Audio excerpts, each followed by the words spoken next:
આજે જવાનું છે બુઢેશ્વર. બુઢેશ્વર એટલે અમારે નદીની ઉપર ડેમ છે. ડેમ ની બાજુમાં મહાદેવનું મંદિર છે એટલે નામ બુઢેશ્વર છે. પેલા જવાનું છે ગામમાં એટલે નીકળી ગયા. ગામમાંથી નીકળી ગયા, નાસ્તો લઈ લીધો કારણ કે ત્યાં નાસ્તો કરવાનો. અને આ આવી જાય આપણે ધારાગણીની સેલ નદીના પુલ ઉપર. અને આ વ્યૂ જોવો તમે.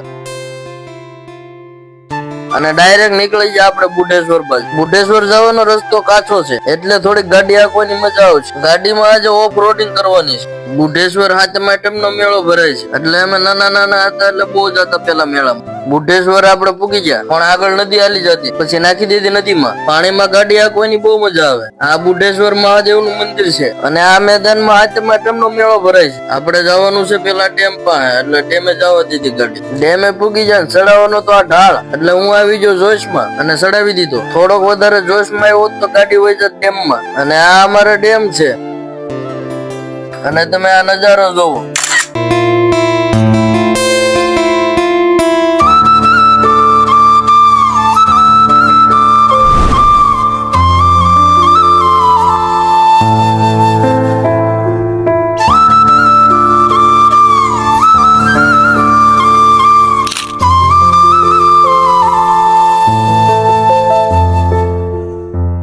સિનેમેટિકમાં ડેમની ઓગન તો જોઈ લીધી તમે અને હવે નીકળી જાય ઘર તરફ. રસ્તામાં મળી ગયું ધતુરાનું ઝાડ. આ કોક ખાઈ ગયું હોય તો માણા ગાંડા થઈ જાય એટલે આપણે ભાગી જા ઘા. કોણે કોણે ધતુરાનું ઝાડ જોયું છે કોમેન્ટ કરજો. અને આ ડેમની ઓગન છે. જો કે સિનેમેટિકમાં તમે જોઈ લીધું. કાઈ નહીં, હવે નીકળી જાય ઘર તરફ. તો મિત્રો આજ માટે એટલું જ છે. સારો લાગ્યો તો લાઈક કોમેન્ટ કરી દેજો. હારો એક ફોલો પણ કરી દેજો. મળી આવા નવા નેક્સ્ટ મિની વ્લોગ.